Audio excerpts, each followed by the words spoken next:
ఎందుకు నంబర్నాథం. నిర్గమాకాండము 20వ అధ్యాయము 24వ వచనము. నిర్గమాకాండము 20వ అధ్యాయము 24వ వచనం. రండి,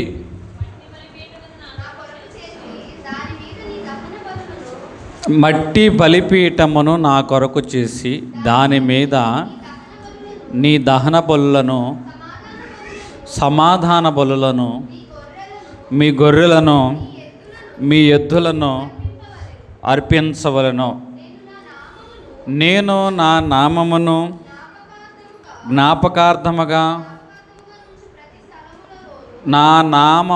జ్ఞాపకార్థముగా ఉంచు ప్రతి స్థలములలోనూ నీ యొద్దకు వచ్చి నిన్ను ఆశీర్వదించను. చాలు. దేవుని యొక్క నామము జ్ఞాపకార్థముగా ఉంచు ప్రతి స్థలములో, ఎక్కడైతే దేవుని యొక్క నామము జ్ఞాపకార్థముగా ఉంచబడే స్థలం ఉంటుందో ఆ స్థలము యొద్దకు వచ్చి దేవుడు ఏం చేస్తానంటున్నాడంటే, నీ యొద్దకు వచ్చి నిన్ను ఆశీర్వదిస్తాను అంట. అంటే దేవుడు మనతో సహవాసము, సంబంధము కోరుకుంటున్నవాడుగా ఉన్నాడు. ఎక్కడైతే దేవుని యొక్క నామం ఉంటుందో అక్కడ దేవుని సన్నిధి ఉంటుంది. ఎక్కడ దేవుని సన్నిధి ఉంటుందో అక్కడ దేవుని ఆశీర్వాదం ఉంటుంది. మన ఇల్లు దేవుని యొక్క నామానికి జ్ఞాపకార్థమైన స్థలముగా మనం మార్చుకున్నట్లయితే ఆ ఇంటిలోని వారందరూ ప్రార్థన అనుభవము, భక్తి అనుభవము, సన్నిధి అనుభవం అనేది వారు కలిగిన వారుగా ఉన్నట్లయితే, ఎవరైతే ఈ బలిపీఠపు అనుభవమును జ్ఞాపకార్థముగా ఎక్కడైతే వారి గృహాల్లో ఉంచుతారో అక్కడికి దేవుడే స్వయంగా వచ్చి వారిని ఏం చేస్తానంటున్నాడంటే ఆశీర్వదిస్తానంటున్న వాడుగా ఉన్నాడు. ఎక్కడైతే జనులైన వారు నిన్ను నిరాకరించిన వారుగా ఉన్నారో అక్కడ దేవుని యొక్క నామాన్ని జ్ఞాపకార్థ స్థలముగా నువ్వు మార్చినట్లయితే నిన్ను నిరాకరించిన వారి మధ్యనే దేవుడు నిన్ను ఆశీర్వదించునుగాక. హల్లెలూయా. కాబట్టి మన యొక్క హృదయాన్ని దేవుణ్ణి ఘనపరిచే స్థలముగా మార్చుకోవాలి. అప్పుడు దేవుడు స్వయముగా మన దగ్గరికి వచ్చి మనల్ని ఆశీర్వదిస్తాడు. ఆదికాండము 12వ అధ్యాయము 8వ వచనము. దేవుడు మన యొద్దకు వచ్చి ఆశీర్వదించాలి అంటే ఇక్కడ అబ్రహాము కనపడుతున్నాడు. ఏం చేస్తున్నాడు ఈయన? అక్కడ నుండి అతడు బయలుదేరి కొండకు చేరి పరమటనున్న బేతేలుకును తూర్పునున్న హాయికిని మధ్యను గుడారం వేసి అక్కడ యెహోవాకు బలిపీఠము కట్టి, అక్కడ యెహోవాకు ఏం కట్టాడటండి? బలిపీఠము కట్టాడు. అంటే అబ్రహాము ప్రార్థనా బలిపీఠం కట్టాడు. దేవుడు మన యొద్దకు వచ్చి మనల్ని ఆశీర్వదించాలి అంటే ఈరోజు 3 విషయాలు నేను చెప్తాను. మొదటి విషయం, ప్రార్థనా బలిపీఠము అబ్రహాము కట్టినవాడుగా ఇక్కడ కనబడుచున్నాడు. అబ్రహాము తన జీవితంలో అక్కడ బేతేలుకు హాయికి మధ్య వచ్చినప్పుడు అక్కడ తన నివాసాన్ని ఏర్పాటు చేసుకుని మొదటిగా దేవునికి ఏం కట్టాడు అంటే బలిపీఠం కట్టాడు. అంటే తన ప్రాధాన్యతను మొదటిగా దేవునికి ఇచ్చినవాడుగా కనపడుచున్నాడు. నీ జీవితంలో కూడా నువ్వు ఎక్కడైతే నువ్వు ప్రయాణం చేసి ఆగావో అక్కడ దేవుని నామాన్ని జ్ఞాపకార్థ స్థలముగా మార్చాలి. దేవుని నామాన్ని ఏం చేయాలి? ఇప్పుడు ఎన్నో రోజులుగా ఆ ఇంటికి తిరిగావు. దేవుడు నిన్ను ఆశీర్వదించి ఒక ఇల్లు ఇచ్చాడు. ఇప్పుడు ఆ ఇంటిని నువ్వేం చేయాలంటే దేవుని నామానికి జ్ఞాపకార్థ స్థలముగా మార్చినట్లయితే ఒక బలిపీఠం కట్టినట్లు అక్కడికి దేవుడు వచ్చి నిన్నేం చేస్తాడు అంటే ఆశీర్వదిస్తాడు. ఒక గృహము, ఏదో నామకే వాస్తి పండగలకు వచ్చేవారు. వారి గృహాన్ని మేము ఓపెనింగ్ చేయడానికి వెళ్ళాం. వారు ఇంకా ఏ మార్గంలో వెళ్ళరు. పండగ, దేవుని పండుగ ఉంటే యేసుప్రభు వారు పండుగ ఉంటే ఆ పండుగలో పాల్గొంటారు. ఇంకా ఏ మార్గంలో కూడా వారు వెళ్ళరు. చాలా పెద్ద కుటుంబం, పెద్ద గృహాన్ని వారు కట్టుకున్న వారుగా ఉన్నారు. వారు వచ్చి ప్రార్థన చేసి గృహాన్ని ఆరంభించమన్నారు. మరి వీరు దేవునిలో బలపడాలి అని వారి కుటుంబానికి వెళ్ళి మేము ప్రార్థన జరిగించాం. పెద్ద ఇల్లే, కానీ ఆ ఇంటిలో దేనికి స్థానం లేదు అంటే దేవునికి స్థానం అనేది లేదు. వారి యొక్క చేతులతో దేవుడు ఆశీర్వదించాడు, కాదనలేని సత్యం. ఆస్తిపాస్తులు సంపాదించుకున్నారు, కాదనలేని సత్యం. కానీ అంత పెద్ద ఇల్లు అయినా వారి హృదయాలు ఇరుకైపోయినాయి, వారి మనసులు ఇరుకైపోయినాయి, వారి ఆలోచనలు ఇరుకైపోయినాయి. చాలా సమస్యల చేత సతమతమైపోతున్న వారుగా ఆ కుటుంబాన్ని మేము గమనించిన వారుగా ఉన్నాం. పేద కుటుంబం, ఇంకొక ఇల్లు. మామూలుగా ఫోటోల్లో పెట్టుకుందామన్నా కూడా, ఫేస్బుక్లో పెట్టుకుందామన్నా కూడా ఇట్లాంటి కుటుంబాలను కూడా ఓపెనింగ్ చేస్తారని చులకనగా మాట్లాడేంత ఇల్లు. ఆ ఇంటికి ఓపెనింగ్ చేయడానికి వెళ్ళాం మేము, ఆ ఇల్లు కూడా ఓపెనింగ్ చేయడానికి వెళ్ళాం. అంత పేద కుటుంబము ఒక 6 స్తంభాలు వేసి పామాయిల్ మట్టలతో చుట్టూ కట్టుకొని ఒక అడుగెత్తు వరకు మెతుక్కొని కిందంతా కూడా మెతికి, ఆ మెతికిన ఇంట్లో ఏం చేశారు అంటే ఆ గృహప్రవేశం అనేది జరిగించిన వారుగా ఉన్నారు. చిన్న కుటుంబమే, కానీ ఆ ఒక కుటుంబం, ఆ చిన్న కుటుంబమైన ఇల్లంతా కూడా దేవునికి ఏమిచ్చిందంటే జ్ఞాపకార్థ స్థలముగా ఇంటిని మార్చింది. మొదట చెప్పిన కుటుంబం చూసారా, చాలా విశాలమైన ఇల్లే, కానీ ఒక్క గది కూడా దేవునికి జ్ఞాపకార్థమైన స్థలంగా మార్చలేదు. కాబట్టి దేవుడు ఆ ఇంటికి కాపుదలగా లేడు. ఈ ఇంటికి దేవుడు కాపుదలగా ఉన్నాడు. వారికి కలిగింది కొంచెమైనా సరే వారు తిని తృప్తి పొంది దేవుణ్ణి ఏం చేస్తున్నారంటే మహిమపరుస్తూ ఉన్నవారుగా ఉన్నారు. నీ జీవితంలో దేవుడు నీ యొద్దకు వచ్చి నిన్ను ఆశీర్వదించాలి అంటే నువ్వు ఎక్కడైతే స్థిరపడ్డావో స్థిరపడిన చోటు ఉంటుంది, నిలబడిన చోటు ఉంటుంది. దాన్ని దేవునికి నువ్వు జ్ఞాపకార్థమైన స్థలంగా మార్చాలి. జ్ఞాపకార్థమైన స్థలంగా మార్చడం అంటే ఏమిటంటే అక్కడ ప్రార్థనా బలిపీఠం కట్టాలి. అబ్రహాము ఏం చేశాడు? బేతేలుకి హాయికి మధ్య నివాసం ఏర్పాటు చేసుకుని బలిపీఠం కట్టాడు. బలిపీఠం కట్టడం అంటే ఏముందంటే అక్కడ ప్రార్థన అనే అనుభవము అక్కడ కనబడుతుంది. 1 తెస్సలోనికీయులకు రాసిన పత్రిక 5వ అధ్యాయము 17వ వచనం మనం చూసుకున్నట్లయితే,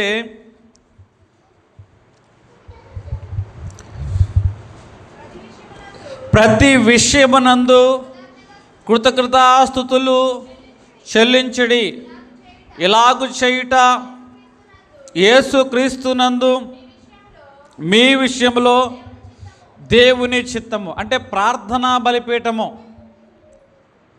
ప్రతి విషయంలోనూ మనం ఏమి చేయాలంటే దేవునికి కృతజ్ఞతాస్తుతులు చెల్లించువారుగా ఉండాలి. చాలామందికి దేవుని నమ్ముకున్న వారు ఉన్నారు. వారి ప్రార్థన అంటే ఎప్పుడన్నా ఏదైనా ఒక అకేషన్ వచ్చినప్పుడు మాత్రమే అది ప్రార్థన అనుకుంటారు. కొంతమంది ఉంటారు, వారికి దేవుడు అన్నీ ఇచ్చాడు, వారికి దేవుడు అన్నీ ఇచ్చాడు. సంఘంలో ఒక కుటుంబం ఉంది, దేవుడు వారికి అన్నీ ఇచ్చారు. అన్నీ ఇచ్చినా కూడా ఏది దేవుడు వారి జీవితంలో వారి కుటుంబానికి ఏది ఇచ్చినా ప్రతిదీ వారు ప్రార్థనాపూర్వకంగానే వారు ప్రారంభిస్తూ ఉంటారు. వారి జీవితంలో కట్టబడే విధానం చూసినప్పుడు చాలా ఆశ్చర్యం అనిపిస్తూ ఉంటుంది. మేము కూడా చాలా విషయాలు నేర్చుకోవాలేమో అనిపిస్తూ ఉంటుంది. ఎందుకంటే ఒక చక్కటి గృహాన్ని ఇచ్చాడు, ప్రార్థన ద్వారా ప్రారంభించారు. అయితే గృహం అయితే ఇచ్చారు, కానీ ఫర్నిచరు కొనే స్థాయి స్తోమత అప్పటికి వారికి లేదు. దేవుడు తర్వాత సీలింగు టైల్స్ వేసుకునే స్తోమత ఇచ్చారు. మరలా వ్యక్తిగతంగా ఆగించాయా, ఇలా దేవుడు మాకు కృప చూపించాడు, ప్రార్థన చేయండి అని మరలా ప్రార్థన చేయించుకున్నాను. కొద్ది దినాలకి దీనికంటే ముందుగా వారు కూలరు, ఏసీ అను ఫ్రిడ్జ్ కొనుక్కున్న వారుగా ఉన్నారు. మరలా దానికి కూడా వారు ప్రార్థన. అంటే ప్రతి విషయంలోనూ జిరాక్స్ మిషన్ కొనుక్కున్నారు. జిరాక్స్ మిషన్కి ప్రార్థన. దేనికండి? జిరాక్స్ మిషన్కి కూడా ప్రార్థన.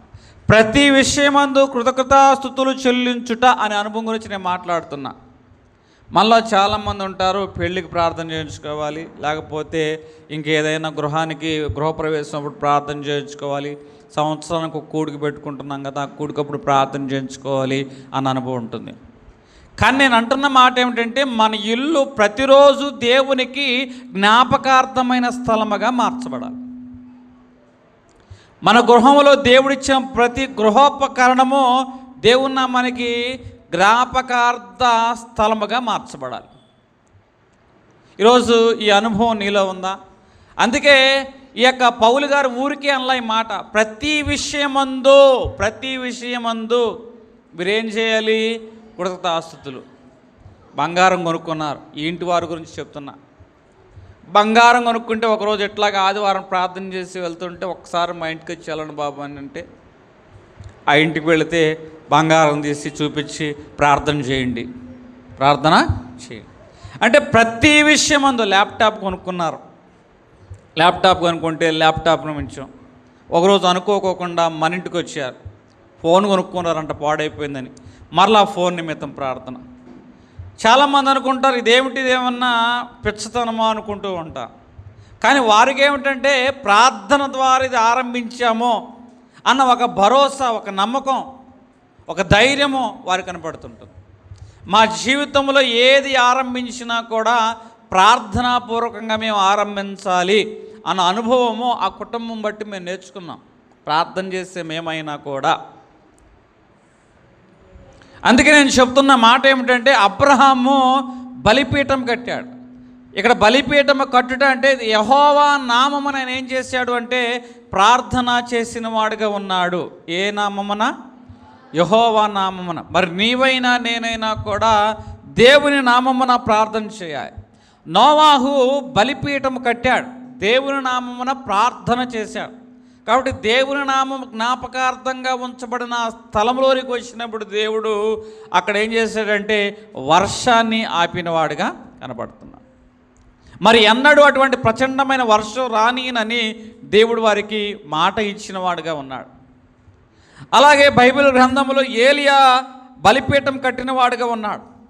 అక్కడ దేవుడు ఏం చేశాడంటే అగ్నిని ఏం చేశాడు? దింపిన వాడుగా కనబడుచున్నాడు.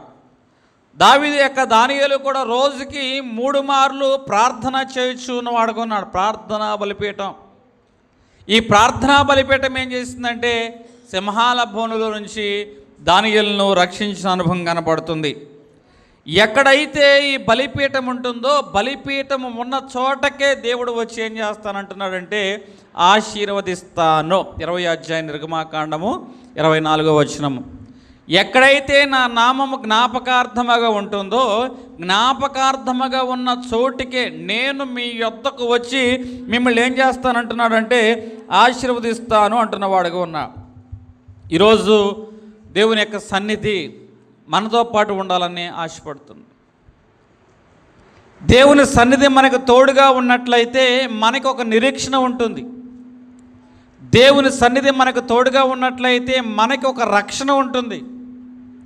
దేవుని సన్నిధి మనకి తోడుగా ఉన్నట్లయితే మనకి ఒక కాపుదల ఉంటుంది. నీ సన్నిధి కలిగిన ఆనరుడే ధన్యుడు, నీ సన్నిధి కోరినట్టు మానవుడే ధన్యుడు. అంటే దేవుని సన్నిధి అనేది మనకి కాపుదల, రక్షణ, అదేవిధంగా ఒక నిరీక్షణ అనుభవము మనకు కలగజేస్తుంది. అది ఎప్పుడు మనతో పాటే ఉంటుంది. పగలైతే మేఘస్తంభంగా ఉంటుంది, రాత్రి అయితే అగ్నిస్తంభంగా ఉంటుంది. ఎక్కడ బలిపీఠం ఉంటుందో అక్కడ దేవుని సన్నిధి ఉంటుంది. అక్కడ వారు కార్చే ప్రతి కన్నీటిని దేవుడు చూస్తాడు. నువ్వు బడాబడామని కార్చే మా కన్నీరు ఉంటుంది. ఆ కన్నీటి మాత్రమే కాదటండి, నువ్వు ఆఖరిగా కార్చిన కన్నీరు ఉంటుంది నీ జీవితంలో పరిస్థితిని బట్టి. ఆఖరగా గార్చిన కన్నీటి బొట్టును కూడా దేవుడు చూస్తూ ఉంటాడు. దేవుని సన్నిధి మనకి తోడుగా ఉన్నట్లయితే. ఒక కుటుంబంలో కొన్ని ఇబ్బందికరమైన అనుభవాలు బట్టి ఆ ఇంటి యజమాని ఇంటిని విడిచి దూరంగా వెళ్ళిపోయాడు. లోకంలో చాలామంది రకరకాల మాటలు మాట్లాడుతున్నారు. అట్లా మాట్లాడుచు ఉన్నప్పుడు ఏది ఏమైనా కూడా ఆ ఇంట్లో ఒక కుమార్తె ఉన్నది. తండ్రి ప్రేమ ఎంతగానో ఉన్నప్పుడు పొందుతుంది. ఎక్కువ బాధ అనుభవించేది ఎవరంటే ఆ కుమార్తె. నా తండ్రి నాకు తోడుగా, లోకం నా తండ్రి గురించి ఎంత చెడ్డగా మాట్లాడుకున్నా కూడా నా విషయంలో గొప్ప తండ్రి, నా విషయంలో గొప్ప తండ్రి అని ఆ తండ్రి గురించి తండ్రి అని దేవుని యొక్క సన్నిధానంలోకి వచ్చి, మా నాన్నగారు ఎక్కడ ఉన్నా కూడా అయా మరలా నా దగ్గరికి నీవు పంపించు అని మోకాళ్ళతో ఏం చేస్తుందంటే ప్రార్థన చేస్తుంది. తిరిగి నేను మా నాన్నగారు నేను చూడాలి అని దేవునికి ఆమె ప్రార్థన చేస్తుంది. కొన్ని దినాలు గడిచిపోయాయి. అనుకోకుండా మార్గంలో ఆ తండ్రి ప్రయాణం చేస్తున్న మార్గంలో ఒక గొప్ప ప్రమాదం జరిగింది. అంత ప్రమాదం జరిగినా కూడా అతడు దేవుని యొక్క రెక్కలతో ఎత్తబడినట్లుగా, అతడు చిన్న చిన్న దెబ్బల చేత అతడు కాపాడబడిన వాడిగా ఉన్నాడు. అప్పుడు ఆలోచించాడు, నేను ఇంత ప్రమాదంలో చనిపోవలసిన వాడిని, అయినా కూడా నేను బ్రతికి ఉన్నానంటే దేవుడు ఎందుకు నన్ను ఒక ఉద్దేశం చొప్పున నన్ను బ్రతికించాడు. బహుశా ఇలాగూ జీవించడం దేవుని చిత్తము కాదేమో, నా బిడ్డల దగ్గరికి వెళ్ళడము దేవుని చిత్తమేమో అని ఆ తండ్రి ఆలోచించేసి మరలా ఏ ఇంటినైతే విడిచి వెళ్ళాడో ఆ ఇంటికి వచ్చాడు. కుమార్తెను చూసి సంతోషించి ముద్దు పెట్టుకున్నవాడుగా ఉన్నాడు. అప్పుడు ఆ కుమార్తె అంటుంది, నానా మన దేవుడు మన ప్రార్థన ఆలకించాడు. మన ప్రార్థన ఆలకించడం మాత్రమే కాదు, ఇంకా మనతోనే ఉన్నాడు కాబట్టి ఈరోజు ఇటువంటి దివ్యమైన కార్యము మనం చూడగలిగాము అని ఆ కుమార్తె అంటూ ఉంది. ఈరోజు నీ జీవితంలో కుటుంబంలో ఏ పరిస్థితి నీకు అననుకూలంగా జరుగుతూ ఉన్నా నీవు ఈ ప్రార్థన అనే బలిపీఠమును నువ్వు కట్టాలి. ఈ ప్రార్థన బలిపీఠం వలన దేవుని యొక్క సన్నిధి నీకు తోడుగా ఉంటుంది. మనుషులు నీకు దూరం అవుతారు, కానీ దేవుని యొక్క సన్నిధిని నేనేం చేస్తుందంటే కల్లోలమైన పరిస్థితుల మధ్య కూడా నిన్ను నెమ్మదిగా ఉండేలాగా దేవుని యొక్క సన్నిధి చేస్తూ ఉంటుంది. ఇక్కడ ప్రార్థన అనే బలిపీఠం గురించి నేను మాట్లాడుకుంటున్నా. ప్రార్థన బలిపీఠం దగ్గర ఏమి ఉండాలంటే సమర్పణ. రోమీ రాసిన పత్రిక 12వ అధ్యాయము ప్రారంభ వచనము. కాబట్టి సహోదరులారా, పరిశుద్ధులను దేవునికి అనుకూలమైన సజీవ యాగముగా మీ శరీరములను ఆయనకు సమర్పించుకునడి. అంటే ఈ బలిపీఠం దగ్గర ఏముండాలి అంటే సమర్పణ ఉండాలి. అబ్రహాము ఈ బలిపీఠం దగ్గర ఏమి ఇచ్చాడంటే సమర్పణ. ఇస్సాకును దేవునికి అబ్రహాము సమర్పణ చేయించున్నవాడుగా ఉన్నాడు. దేవుడు మన దగ్గర నుంచి ఏమి ఆశిస్తున్నాడు అంటే నీ దగ్గర ఏముందో అది ఇమ్మంటం లేదు, నీకు ఇష్టమైనది ఏదో అది ఇమ్మంటున్నాడు. అబ్రహాముతో దేవుడు ఏమంటున్నాడు, నువ్వు ప్రేమించిన నీ కుమారుడు నాకు బలిగా ఏమంటున్నాడు. అలాగే ఈరోజు నీ జీవితంలో కూడా నువ్వు ఏదైతే ప్రేమించావో ఆ ప్రేమించిన దాన్ని దేవుని సన్నిధానంలోకి తీసుకురావాలి. అనేక మంది పనులను ప్రేమిస్తున్నారు, అనేక మంది ఉద్యోగాలను ప్రేమిస్తున్నారు, కానీ దేవుడు ఏమంటున్నాడంటే నువ్వు ప్రేమించింది ఆదివారం నాడు ప్రక్కన పెట్టు.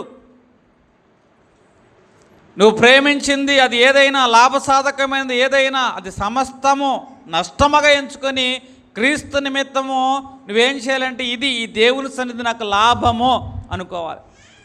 దేవుడు మనల్ని బలులు కోరడం లేదు, అర్పణలు కోరడం లేదు. దేవుడు నా కుమారుడా నీ హృదయం నాకు ఇస్తావా?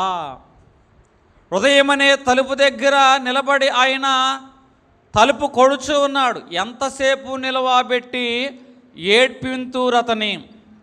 నీవు ఆయన స్వరము విని తలుపు తీసినట్లయితే ఆయన మనతోనూ మనము ఆయనతోనూ కలిసి భోజనం చేసే ధన్యత అనేది ఇస్తాడు. అంటే బలిపీఠము దగ్గర ఏమి ఉండాలంటే సమర్పణ అనుభవం ఉండాలి. సమర్పణ అంటే ఏమిటి అంటే నీ హృదయాన్ని దేవునికి అర్పించాలి. మందిరంలో మనం ఉంటాం, కానీ హృదయంలో చాలా విషయాలు నింపబడి ఉంటాయి. ఎంత వాక్యము ప్రకటించబడుతున్నా ఈ వాక్యానికి హృదయంలో చోటు అనేది ఉండదు, ఆవగింజంత చోటు కూడా ఉండదు. అందుకే దేవుడు సూటిగా నిన్ను అడుగుతున్నాడు. దేవుడు నీ యొద్దకే వచ్చి నిన్ను ఆశీర్వదించాలంటే ఈ బలిపీఠము దగ్గర ఏముండాలి అంటే సమర్పణ ఉండాలి. ఎక్కడ దేవుని యొక్క నామము జ్ఞాపకార్థంగా ఉంటుంది?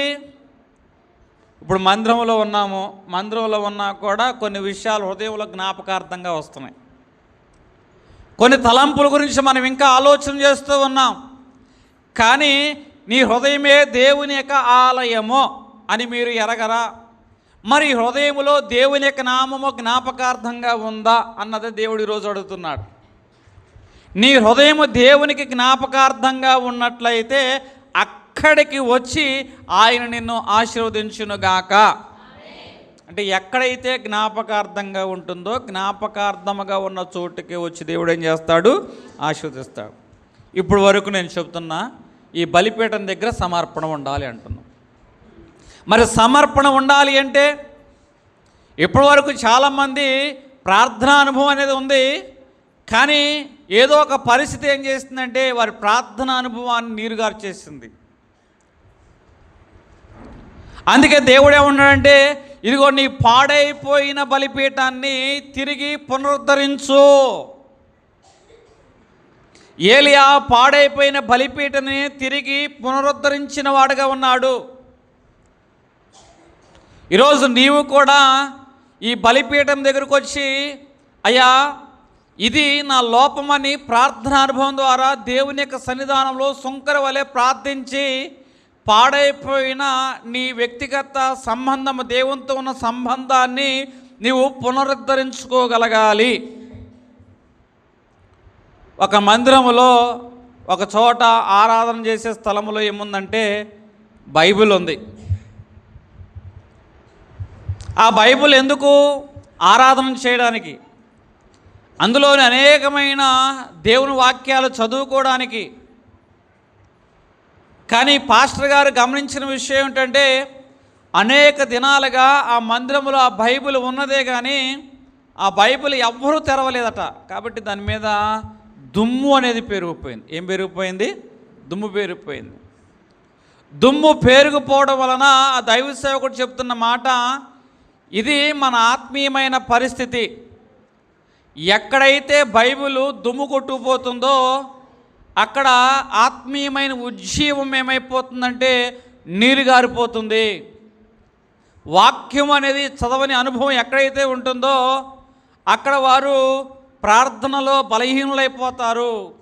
సంఘం ఎందుకు ఉజ్జీవంగా లేదంటే అనేక మంది ఈ వాక్యమును చదవని వారుగా ఉన్నారు. ఇది ఆత్మీయమైన నిస్సహాయత, ఆత్మీయతలో ఉన్న నిస్సహాయత అంటున్నవాడుగా ఉన్నాడు.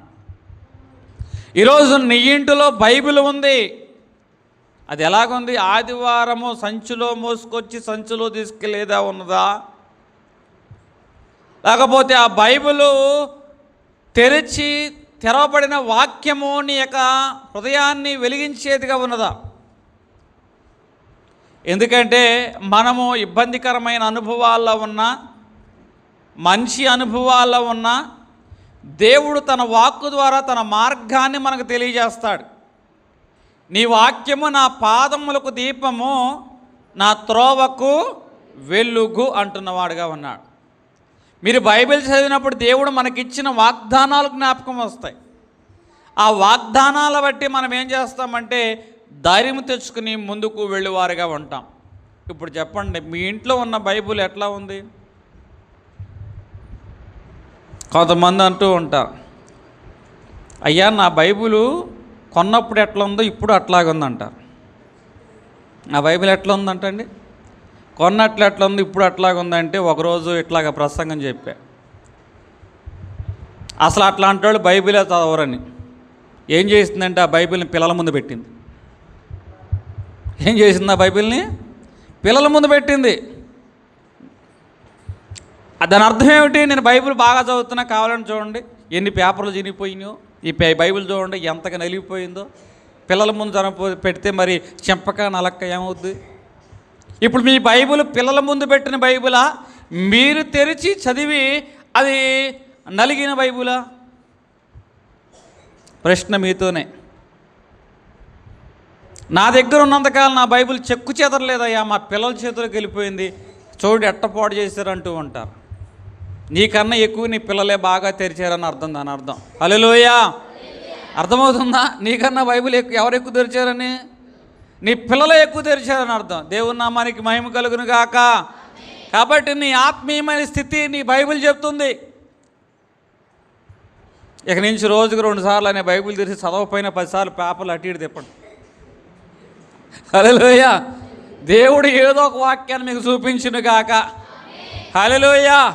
ఆ వాక్యం చేత దేవుడు మిమ్మల్ని బలపరచును గాక. ఇప్పుడు పాడైపోయిన బలిపీఠాన్ని, ప్రార్థనా బలిపీఠాన్ని మనం ఏం చేయాలంటే పునరుద్ధరించాలి. దేవుడు మన యొద్దకు వచ్చి, దేవుడు ఎక్కడికి వస్తాడట? మన యొద్దకు. ఎప్పుడు వస్తాడు?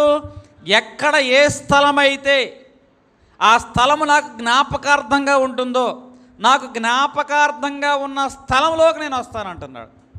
మరి నీ ఇల్లు దేవునికి జ్ఞాపకార్థంగా ఉందా లేదా? నీ హృదయం దేవునికి జ్ఞాపకార్థంగా ఉందా లేదా? నీ ఇంటిలో ఉన్న ఆ యొక్క పనిముట్టు, దేవుడిచ్చిన ఉపకరణము, అయ్యా నీ నామం పేట మేము ప్రార్థన చేసి ఆరంభించామని జ్ఞాపకార్థంగా ఉందా లేదా? ఈరోజు నీ ఇంటిలో ప్రతి పనిముట్టు దేవునికి జ్ఞాపకార్థంగా మార్చబడునుగాక. ప్రతి గది దేవునికి జ్ఞాపకార్థంగా మార్చబడునుగాక. ప్రతి కుటుంబస్తుడు దేవుని జ్ఞాపకార్థ స్థలముగా మార్చబడునుగాక. హల్లెలూయా. ఎప్పుడు ఆశీర్వదిస్తాడు? ప్రార్థన బలిపీఠం మనము కట్టినప్పుడు. రెండవ అనుభవం మనం మాట్లాడుకుంటున్నాం, విశ్వాస బలిపీఠము. విశ్వాసం అనే బలిపీఠము 1వ రాజుల గ్రంథము 18వ అధ్యాయము 32వ వచనము. ఆ రాళ్ల చేత యెహోవా నామమున ఒక బలిపీఠము కట్టి 2 మానికల బిందులు పట్టినంత లోతుగా కందకము తవ్వించి కట్టెలు క్రమముగా పేర్చి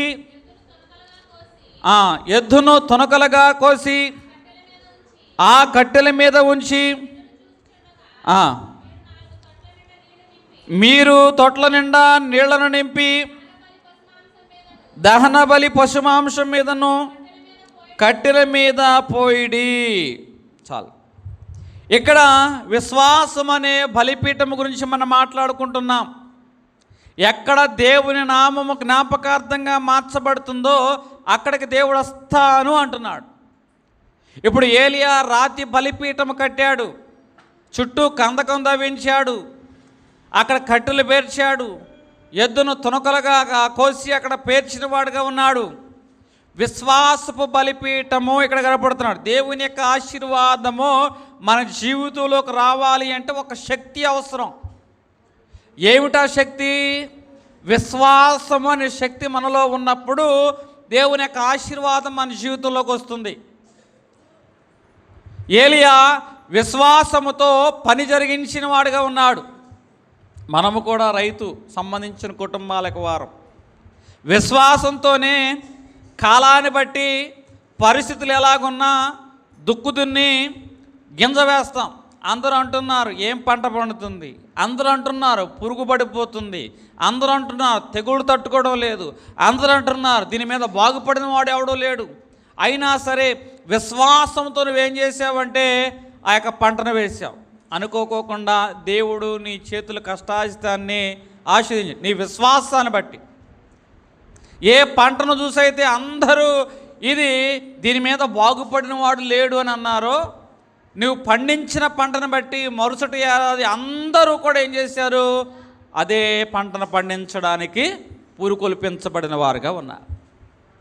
దేవుడు మనల్ని ఆశీర్వదించాలంటే ఒక శక్తి అవసరమో, ఆ శక్తి ఏదో కాదు, విశ్వాసమో. అంటే మనం చేయవలసిన పని మనం చేసి విశ్వాసంతో దేవుని కార్యాల కొరకు మనం కనిపెట్టాలి. ఇప్పుడు పరీక్షలు రాసే పిల్లలు ఉంటారు. దేవుడు ప్రార్థన చేస్తే పాస్ చేస్తానన్నాడని పాస్టర్ గారు ప్రసంగం చెప్పాడు. మీరు ప్రార్థన చేసుకోండి, దేవుడు మీకు బహుగా మార్కులు ఇస్తాడు, మీరు బహుగా మంచి ర్యాంకులు వస్తాయన్న. వీరు ప్రార్థనే చేస్తున్నారు, అయ్యా మాకు ర్యాంక్ రావు, అయ్యా మాకు ర్యాంక్ రావు, అయ్యా మాకు ర్యాంక్ రావు, అయ్యా మేము బాగా చదువు, అయ్యా మాకు ఉద్యోగం రావాలి. అంటే నేను చెప్తున్న మాట ఏమిటంటే, ఇప్పుడు విశ్వాసము అంటే ఏమిటంటే మనం చేయవలసిన పని మనం చేసి దేవుని మీద ఆధారపడ్డాం. నువ్వు చదువు, దానికి తగ్గ కృషి చెయ్యి, ప్రయత్నించు. ఆ ప్రయత్నంలో ఎవరు తోడుగా ఉండాలంటే దేవుడు తోడుగా ఉండాలి. ఎందుకంటే ఒక్కోసారి చాలా బాగా వారు చదువుకుంటారు, అనుకోకుండా కాలేజీలో వారు టాపరు, కానీ ఎంసెట్ ఎగ్జామ్ రాయడానికి నిమిషం లేట్ అయ్యారు. ఎంసెట్ ఎగ్జామ్ రాయడానికి ఏమయ్యారు? నిమిషం లేట్ అయిన వారుగా ఉన్నారు. కాబట్టి ఎగ్జామ్ రాయలేకపోయిన వారు, నువ్వు ఎంత చదువరివైనా కూడా దేవుడు మన మార్గాల్లో తోడలేకపోతే ఎగ్జామ్ రాయడానికి వెళ్ళినప్పుడు ఎంతమంది చనిపోతున్నారు? ఎగ్జామ్స్ వచ్చినప్పుడు ఎంతమంది బలహీనతలు పడిపోతున్న వారుగా ఉన్నారు?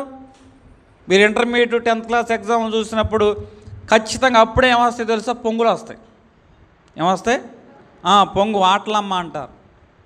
ఎంతమంది ఆ ఆటలమ్మలో పడి కొంతమందికి అప్పుడే మోషన్స్ వస్తాయి, జ్వరం మోషన్స్ వస్తాయి. బాగా చదువుకున్న వారే. మరి ఎందుకు ఇలా? ఇప్పుడు నేను చెప్తున్న మాట ఏమిటంటే, మన ప్రయత్నం మనం చేస్తూ అయ్యా ఈ యొక్క చదువులో నాకు తోడుగా ఉండు అన్న విశ్వాసం మనలో ఉండాలి. అది దేవుని మీద ఆధారపడి మనం ప్రయత్నం చేయాలి. మన ప్రయత్నం మనం చేస్తూ దేవుని మీద ఆధారపడినట్లయితే దేవుడు మన రాకపోకలేందు మనకు తోడుగా ఉంటాడు. హల్లెలూయా. దేవుడు మనం చేయనంతే కూడా ఆయన సఫలీకృతం చేస్తాడు. హల్లెలూయా. ఇప్పుడు విశ్వాసం అనే బలిపీఠం కట్టాడు, రాళ్లతో పేర్చాడు, కట్టెలు పేర్చాడు, ఎద్దు తునకలు పేర్చాడు, చుట్టూ కందకము దవ్వాడు. ఇప్పుడు విశ్వాసంతో దేవుని వైపు చూస్తున్నవాడుగా ఉన్నాడు. అక్కడ దేవుని నామము జ్ఞాపకార్థంగా ఉంచబడింది. దేవుని నామం ఎలాగుందండి? జ్ఞాపకార్థంగా ఉంచబడింది. విశ్వాసం అనేది చర్యలలో కనపడుచు ఉంటుంది. ఏలియా ఆ యొక్క బలిపీఠము చుట్టూ కందకం తవ్విన వాడుగా ఉన్నాడు, నీళ్లు పోసిన వాడుగా ఉన్నాడు, పైన కట్టెలు పేర్చిన వాడుగా ఉన్నాడు. ఇప్పుడు ఆకాశంలో అగ్ని కోసం ఎదురు చూస్తున్న వాడుగా ఉన్నాడు. చేయవలసిన పని చేశాడు, దేవుని పని కోసం ఎదురు చూస్తున్నాడు. అందరూ గొలియాతును గురించే మాట్లాడుకుంటున్నారు, కానీ గొలియాతు ఎదురుగా వెళ్ళిన వారు ఎవరైనా ఉన్నారా? ఎవరో లేరు. కానీ దావీదులో విశ్వాసం అనేది క్రియారూపంలోకి వచ్చింది. ఎన్నికలేని ఫిలిష్తీయుడు నా దేవుని ముందు ఎంతటి వాడు, కత్తి చేతను ఈటి చేతను రక్షించువాడు కాదు, యుద్ధము యెహోవాదైనప్పుడు నాకు కత్తెందుకు ఈటెందుకు? యుద్ధము యెహోవాదే అయితే ఒక కత్తి దూయకోకుండానే దేవుడు ఒక సందర్భంలో వారిని ఏం చేశాడంట? కలవరం తీసుకొచ్చాడట. శత్రువు గుంపులు ఏం తీసుకొచ్చాడు? కలవరం తీసుకొచ్చి వారి వైపే వారు కత్తి తీసుకుని చచ్చిపోయేవారట. వీళ్ళు ఒక కత్తి దూయలేదు, కానీ శత్రువుల్లో కలవరం ఏం చేస్తుందంటే వారి వైపే వారు కత్తి చూసుకొని యుద్ధము యెహోవాదంటే అదే. విశ్వాసం అనేది దావీదు యొక్క జీవితంలో క్రియారూపంలోకి వచ్చింది. మిషనరీలు ఉన్నారు, దేవుని యొక్క పిలుపు. అక్కడ పరిస్థితులు ఎలాగుంటాయో తెలియదు, అనుకూలంగా ఉంటాయో అననుకూలంగా ఉంటాయో, కానీ ప్రతి మిషనరీ ఎక్కడికి వెళ్ళి సువార్త ప్రకటించాడో అక్కడ పరిస్థితులు ఏమీ వారికి అనుకూలంగా లేవు. పరిస్థితులు వారికి అనుకూలంగా మార్చుకున్నారు. తిండికే కానీ నీటికే కానీ ఆ యొక్క వెసులుబాటు అనేది సరిగ్గా లేదు. వారు జీవించిన వాతావరణము వేడి పరిస్థితులు వేరు, ఇక్కడ జీవిస్తున్న వాతావరణం వేడి పరిస్థితులు వేరు. కానీ పరిస్థితులు అనుకూలంగా లేకపోయినను క్రియారూపములో అయా ఆత్మల రక్షణ నిమిత్తము నీ పిలుపు నిమిత్తం మేము ఇక్కడికి వచ్చామో. పౌలు గారు అన్నట్టు ప్రయాణాల ద్వారా ఇబ్బందుల్లోనూ ఆపదల్లోనూ శ్రమల్లోనూ నీటిలోనూ అగ్నిలోనూ చెరసాల్లోనూ వీటన్నిటి గుండా మేము ప్రయాణం చేశాము అన్నాడు కదా. అయ్యా, ఇట్లాంటి పౌలు వంటి సువార్త మాకు ఇచ్చావు ప్రభా అని పరిస్థితులు క్రియారూపంగా వారి విశ్వాసంతో ఏం చేస్తారంటే ప్రయాణం చేసిన వారు ఉన్నారు. కాబట్టి అక్కడ ఆ మిషనరీ ద్వారా దేవుని యొక్క నామం ఏమైందంటే జ్ఞాపకార్థంగా ఆయా స్థలాల్లో మార్చబడింది. హల్లెలూయా. ఎందుకంటే మన జీవితంలో కూడా పరిస్థితులు మనకు అనుకూలంగా ఉండవు, కానీ విశ్వాసంతో ప్రయాణం చేయాలి. ఒక యువతి వ్యాపారం చేస్తున్నప్పుడు అనుకోని నష్టం వచ్చింది. ఇక వ్యాపారం మూసుకోవాల్సిన పరిస్థితి వచ్చేసింది. అయినా మూసేసినా కూడా మళ్ళా దేవుని నామంతో చిన్నగా వ్యాపారం ప్రారంభించింది విశ్వాసంతో. కానీ అనుకున్నంతగా సక్సెస్ అవ్వటంలా. కానీ నిలకడ, ఆమె జీవితంలో ఆ వ్యాపారంలో ఆమె నిలకడను ప్రదర్శించింది. అవాంతరాలు ఎదురుదెబ్బలు వ్యాపారంలో జరుగుతూ ఉన్నాయి. అనుకున్నంత సక్సెస్ వ్యాపారంలో రాలేదు. కానీ నిలకడతో ఆమె ఏం చేస్తుందంటే దేవుడు ఎప్పుడైనా నా వ్యాపారాన్ని ఆశీర్వదిస్తాడు అని ఆమె ఎదురు చూస్తుంది. ఇలాగే ఒక సహోదరుడు, మందిరంకి వచ్చే సహోదరుడు 3 సంవత్సరాలుగా వ్యాపారం చేస్తూ ఉన్నాడు. ఎంత వ్యాపారం చేసినా కూడా పరిస్థితులు సంవత్సరానికి దిగజారిపోతున్నాయి. భయంకరమైన విషయం ఏంటంటే అతను వ్యాపారం చేసే టైంకి కరోనా కూడా అతని వ్యాపారానికి అడ్డంగా నిలిచింది. బయటకు వద్దామంటే అంత అప్పు తీర్చలేని పరిస్థితి, ఉందామంటే ఇంకా అప్పు అయ్యే పరిస్థితి. ఒకరోజు వచ్చాడు, నీ మాటలు వింటుంటే నాకు భయం వేస్తుందిరా బాబు, ఏం వ్యాపారం, ఏం లోకం, ఏదైనా నేల మీద నడవాలి కానీ నువ్వేంటిరా బాబు ఆకాశంలో అట్టా వెళుతున్నావు అని నా స్నేహితుడితో నేను పంచుకున్నవాడుగా ఉన్నా. కానీ ఏది ఏమైనా కూడా వాడు నశించిపోవడం దేవుని చిత్తం కాదు. దేవుడు మనకిచ్చిన కృపను బట్టి వారిని బలపరచాలి. సరే, నీకున్నదాన్ని పట్టుకొని నువ్వు ధైర్యంగా దేవుని నామాన్ని ఆధారం చేసుకుని ముందుకు వెళ్ళు. పరిస్థితి ఏదైనా సరే ప్రతిదానిలో నువ్వు నమ్మకంగా ఉండు. ఆ నమ్మకంతో నీ పనిని జరిగించు. ఎక్కడ లోపం ఉందో ఆ లోపాన్ని నిదానంగా అనవసర ఖర్చులు సరి చేసుకుంటూ నువ్వు ముందుకు వెళ్ళు.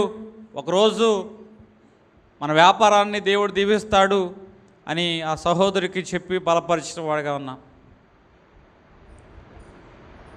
కొంతకాలానికి కాలం మారింది, చెప్తున్న వాడుగా ఉన్నాడు. చాలా రుణాన్ని నేను తీర్చగలిగిన వాడుగా ఉన్నాను. ఇంకొంత రుణం ఉంది, కానీ అది పెద్ద లెక్కలోది కాదు. ఈ సంవత్సరం కూడా అలాగే ఉంటే నేను నిలవలోకి వచ్చేస్తానంటున్నాడు. హల్లెలూయా.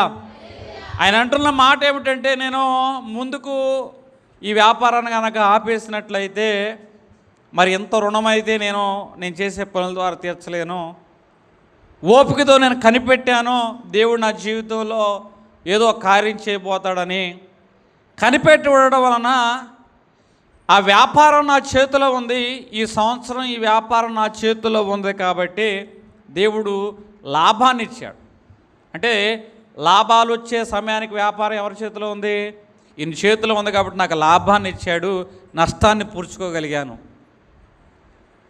మన జీవితంలో కూడా ఏదో మనం ప్రారంభించిన దాంట్లో ఏదో నష్టం కానీ అనవసరమైన వాటిని తగ్గించుకొని నిరీక్షించు. సహోదరుడు మరలా ఇంకో సహోదరుడు 4 ఎకరాల వ్యవసాయము ప్రతి సంవత్సరం నష్టం అయినా సరే కొనసాగించాడు. 2 సంవత్సరాలు వచ్చిన నష్టం, పోయిన సంవత్సరం మొక్కజొన్న పండించడం ద్వారా ఆ పరిస్థితులన్నీ మార్చబడ్డాయట. హల్లెలూయా. చాలామంది చెప్పారు వదిలే, కానీ ఈ భూమి ఈరోజు నా చేతిలో ఉంది కాబట్టి కౌలు భూమి, ఈరోజు నేను అప్పులన్నీ తీర్చగలేను. 2 సంవత్సరాలు నష్టం వచ్చిన ఈ సంవత్సరం దేవుడు నా పరిస్థితిని మార్చాడు. అంటే దేవుడు మనల్ని ఆశీర్వదించే టయానికి మనకున్నదాన్ని మనం కలిగి ఉన్నట్లయితే దేవుడు దాని ద్వారా ఏం చేస్తాడటండి? ఆశీర్వదించేవాడుగా ఉంటాడు. అంటే ఇక్కడ నేను విశ్వాసం గురించి నేను మాట్లాడుతున్నాను. విశ్వాసం అనేది ఎలాగుండాలంటే క్రియారూపంలో ఉండాలి. ఎలాగుండాలి? క్రియారూపంలో ఉండాలి. ఈ సహోదరి యొక్క విషయంలో కూడా అనుకున్నంతగా మొదటగా లేదు, కానీ నిలకడలో ఆమె వ్యాపారాన్ని కొనసాగించడం వల్ల దేవుడు ఆమె వ్యాపారాన్ని దీవించిన వాడుగా కనపడుతున్నాడు. ఈరోజు నీ జీవితంలో కూడా ఈ విశ్వాసం అనే బలిపీఠం కట్టాలి. ఎక్కడ విశ్వాసం ఉంటుందో అక్కడ దేవుని యొక్క ఆశీర్వాదము అనేది ఉంటుంది. విశ్వాస బలిపీఠం మీద నిలబడండి. అయ్యా, ఇది నా పరిస్థితి, నీ మీద నేను విశ్వాసం ఉంచి నేను ముందుకు వెళుతున్నా, నా ప్రయత్నం చేస్తున్నా, కాబట్టి నిలబెట్టువాడు నీవు, నడిపించువాడు నీవు, స్థిరపరచువాడు నీవు అని ఒక విశ్వాసంతో నువ్వు అడుగు వేసినట్లయితే దేవుడిని యొక్క అడుగులను స్థిరపరచునుగాక. ఎవరైతే విశ్వాస బలిపీఠం మీద నిలబడిన వారుగా ఉంటారో అక్కడ ఏలియాకి విషయంలో ఆకాశం నుంచి అగ్ని దింపబడింది, అనేక మంది ఎదుట దేవుని యొక్క నామం గణపరచబడింది. నీవు ఈ విశ్వాస బలిపీఠం దగ్గర నిలబడినట్లయితే ఈ 2 సంవత్సరాలు, ఈ 3 సంవత్సరాలు ఏ వ్యక్తుల యొక్క విషయంలో మార్పు నిమిత్తమో నీవు వేచి ఉన్నావో ఈ సంవత్సరం కూడా మారేదట్టు కనపట్లా. ఇక ఈ మార్పు రావడం లేదు, మనం నిరీక్షించడం అనవసరం అనుకోవద్దు. నీ నిరీక్షణ సిగ్గుపడదు. ఇట్టి నిరీక్షణ ఏవదటండి, సిగ్గుపరచనిది నిన్ను. శ్రమ, ఓర్పు, పరీక్ష, నిరీక్షణ, ఇట్టి నిరీక్షణ మనలను సిగ్గుపరచదు. ఎన్ని సంవత్సరాలుగా అయితే నువ్వు వేచి ఉన్నా నాకు తెలియదు, కానీ నీవు ఆ విశ్వాసాన్ని నిరీక్షణతో కొనసాగించినట్లయితే ఇన్ని సంవత్సరాల ద్వారా వారి ద్వారా జరిగించని పనులను 1 సంవత్సరమే దేవుని విషయంలో జరిగించునుగాక. హల్లెలూయా. దేవుడు మన యొద్దకు వచ్చి మనల్ని దీవించాలి, ఆశీర్వదించాలంటే మొదటిగా ప్రార్థనా బలిపీఠం కట్టాలి. 2 విశ్వాసపు బలిపీఠాన్ని మనము కట్టాలి. 3 మారు మనసు అనే బలిపీఠం కట్టాలి. 2వ దినవృత్తాంతాలు 33వ అధ్యాయము 12వ వచనం నుంచి 16వ వచనం వరకు మనం చూసుకున్నట్లయితే ఇక్కడ మారు మనస్సు అనే అనుభవం కనపడుతుంది. నిజమైన ఆశీర్వాదం అనేది ఎట్లా వస్తుందంటే మారు మనసు ద్వారానే వస్తుంది. ఒక వ్యక్తి చిన్ననాటి నుంచి ఏదో ఒక దురలవాట్లతో నింపబడిన వాడుగా ఉన్నాడు, తప్పులన్నీ కలిగిన వాడుగా ఉన్నాడు. కానీ ఒకరోజు తన జీవితం మీద తనకే విరక్తి వచ్చింది. అతడు దేవుని యొక్క సన్నిధానంలోకి వచ్చి తన తప్పుల నిమిత్తము అతడు పశ్చాత్తాపడి మారు మనసు పొందిన వాడుగా ఉన్నాడు. సొంకరి ప్రార్థన దేవుడు ఆలకించినట్లుగా అతని ప్రార్థన ఆలకించి ఆ మారు మనసుకు తగిన ఫలమును అతనికి దేవుడు అనుగ్రహించిన వాడుగా ఉన్నాడు. 33వ అధ్యాయము 12వ వచనం చూసుకున్నట్లయితే తన దేవుడైన యెహోవాను బతిలాడుకొని తను తాను బహుగా తగ్గించుకొని ఆయనకి మరలిడగా ఆయన అతని విన్నపములను ఆలకించి చూసారా, దేవుడు నన్ను క్షమించాడు అన్న విషయము మనం తెలుసుకోవాలి. దేవుడు మనల్ని క్షమించాడు అన్న విషయం మనం తెలుసుకోగలిగినట్లయితే మనం దేవుని యొక్క సన్నిధానంలో స్వేచ్ఛగా తిరగలుగుతాం. దేవుని సన్నిధానంలో మన పాపాలు ఒప్పుకోగలుగుతాం. దేవుని సన్నిధానంలో ఉన్నది ఉన్నట్లుగా మన హృదయాన్ని దేవుని ఎదుట తెరవగలుగుతాం. ఈరోజు మనుషులు నీ మాటలు విని నీ వెనకమాల చులకనగా మాట్లాడతారు. నలుగురిలో నిన్ను గాయపరిచే విధముగా వారి ప్రవర్తన ఉంటుంది. కానీ దేవుడు నీ దగ్గరికి నువ్వు వచ్చినట్లయితే, మారు మనసు అనే బలిపీఠము దేవుని సన్నిధానంలో నువ్వు కట్టినట్లయితే దేవుడిని క్షమించగలుగుతాడు. ఎప్పుడైతే దేవుడిని క్షమించాడు అన్న విషయం నీకు అర్థమవుతుందో అప్పుడు నీ హృదయాన్ని దేవుని ఎదుట తెరవగలుగుతావు. సంకరిలాగా నీ పాపాన్ని నువ్వు ఒప్పుకోగలుగుతావు. ఇక్కడ పాపం పట్ల, తను చేసిన తప్పిదాల పట్ల నిజాయితీగా ఈ వ్యక్తి దేవుని యొక్క సన్నిధానంలోకి వచ్చి ఒప్పుకుంటున్న వాడుగా ఉన్నాడు.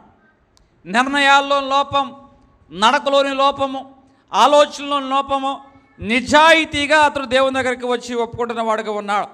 ఈరోజు దేవుని సన్నిధానంలో నీ యొక్క తప్పిదాలను ఒప్పుకోవడమే మారు మనసుకు మొట్టమొదటి అడుగు, మొట్టమొదటి మెట్టు.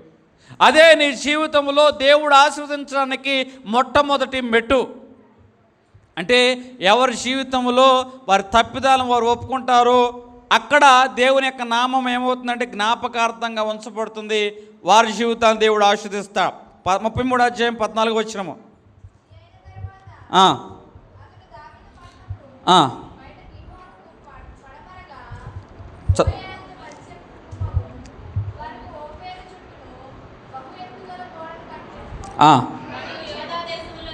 యోధా దేశంలోని సేనాధిపతులను ఉంచెను, మరియు యెహోవా మందిరములో నుంచి విగ్రహములను తీసివేసి యెరూషలేమునందును యెహోవా మందిర పర్వతమందును తాను కట్టించిన బలిపీఠములన్నిటినీ తీసి పట్టణం బయటికి వాటిని లాగివేయించును. ఇదియుగాక యెహోవా బలిపీఠమును బాగు చేసి దాని మీద సమాధాన బలులను కృతజ్ఞతార్పణలు అర్పించుచు ఇశ్రాయేలు దేవుడైన యెహోవాను సేవించుడని యోధా వారికి ఆజ్ఞ ఇచ్చెను. ఎప్పుడైతే మన దేవుని యొక్క సన్నిధానంలోకి వచ్చి మారు మనసు అనే బలిపీఠము కడతామో, ఎప్పుడైతే మనము నిజాయితీగా మన యొక్క తప్పిదాలను మనము ఒప్పుకుంటామో, దేవుడు మనకు క్షమించాడని మనం ఎరుగుతాం. బలిపీఠం దగ్గరికి వస్తే ఎరిగినప్పుడు మన తప్పిదాలను మనము ఒప్పుకుంటాం. అప్పుడు నిజమైన మార్పు మన జీవితంలో ప్రారంభమవుతుంది. ఎప్పుడైతే నిజమైన మార్పు మన జీవితంలో ప్రారంభమవుతుందో దేవుని యొక్క దయ, దేవుని యొక్క క్షమ మన మీదకి వస్తుంది. తప్పిపోయిన కుమారుడు తండ్రి దగ్గరికి వచ్చినప్పుడే కదా క్షమాపణ పొందిన వాడుగా ఉన్నాడు. తప్పిపోయిన కుమారుడు తండ్రి దగ్గరికి వచ్చినప్పుడే కదా మారు మనసు పొంది వచ్చినప్పుడే కదా ఆయనలోకి దయ, తండ్రి యొక్క దయ వచ్చింది. ఈయన కుమారుడు తిరిగి చనిపోయి తిరిగి లేచాడు కాబట్టి అతనికి ప్రశస్తమైన వస్త్రము, చెప్పులు, కొత్త ఉంగరము ఇవన్నీ కూడా మరలా ఏం చేస్తారంటే తన దయచేత తండ్రి తిరిగిస్తున్నాడు. కావాల్సిన భాగమంతా పట్టుకుపోయాడు, కానీ ఇంకా ఎందుకు ఇస్తున్నాడు? దయ. అంటే మారు మనస్సు అనే బలిపీఠం ఎవరి జీవితంలో కట్టుకుంటారో దేవుడు వారిని క్షమించాడు అన్న విషయం వారికి అర్థమవుతుంది. అప్పుడు వారి పాపములు వారు ఒప్పుకుంటారు. ఒప్పుకున్న దాన్ని బట్టి నిజమైన మార్పు వస్తుంది. ఆ మార్పును బట్టి దేవుని యొక్క దయా క్షమ అనేది కనపడుతుంది. అందరూ తాగుతుందా? ఎవరి జీవితంలో అయితే దేవుని యొక్క దయా క్షమ అనేది పొందుకునేవారుగా ఉంటారో వారు నిజమైన ఆనందం పొందుకుంటారు. తప్పిపోయిన కుమారుడు యొక్క విషయమే చూద్దాం. తండ్రి యొక్క దయను క్షమను పొందుకున్నాడు. ఇప్పుడు ఇంటిలో ఏం జరుగుతుంది? విందు జరుగుతుంది. ఇంటిలో ఏం జరుగుతుంది? విందు జరుగుతుంది. అక్కడ కుమారుడు నిమిత్తం అనేక మంది సంతోషించుచు ఉన్నవారుగా కనపడుతున్నారు. నీ జీవితంలో కూడా ఈ మారు మనస్సు అనే బలిపీఠమును కట్టుకున్నట్లయితే దేవుడు ఏం చేస్తాడంటే మనల్ని కూడా మన యొద్దకు వచ్చి మనల్ని ఏం చేస్తాడు? ఆశీర్వదిస్తాడు. 3 విషయాలు. ఎక్కడైతే ఏ స్థలమైతే దేవునికి జ్ఞాపకార్థమైన స్థలముగా ఉంటుందో ఆ జ్ఞాపకార్థముగా ఉన్న స్థలములోనికి దేవుడే స్వయముగా వచ్చి మనల్ని ఏం చేస్తాడట? ఆశీర్వదిస్తాడు. ఏ విషయాలు దేవుడు ఎప్పుడు మనల్ని ఆశీర్వదిస్తాడంటే మనం ఒక బలిపీఠం కట్టాలి. ఆ బలిపీఠం దగ్గర ఏముండాలి? ప్రార్థన ఉండాలి. మనం ఒక బలిపీఠం పునరుద్ధరించుకోవాలి. పునరుద్ధరించుకున్న బలిపీఠం దగ్గర విశ్వాసం కలిగి దేవుని వైపు చూడాలి. మనం ఒక బలిపీఠం కట్టాలి. ఆ బలిపీఠం దగ్గర ఏముండాలంటే మారు మనసు ఉండాలి. ఎక్కడైతే మారు మనసు ఉంటుందో, మారు మనసు ఉన్న కాడ ప్రార్థన ఉంటుంది. ప్రార్థన ఉన్న చోట విశ్వాసం ఉంటుంది. అక్కడ దేవుడి నామం జ్ఞాపకార్థంగా మార్చబడి అక్కడ ఏం జరుగుతుందంటే దేవుడే స్వయముగా వచ్చి మనల్ని ఆశీర్వదించేవాడుగా ఉంటాడు. దేవుడి కొద్ది మాటలు మనం ఇక్కడ దీవించును గాక.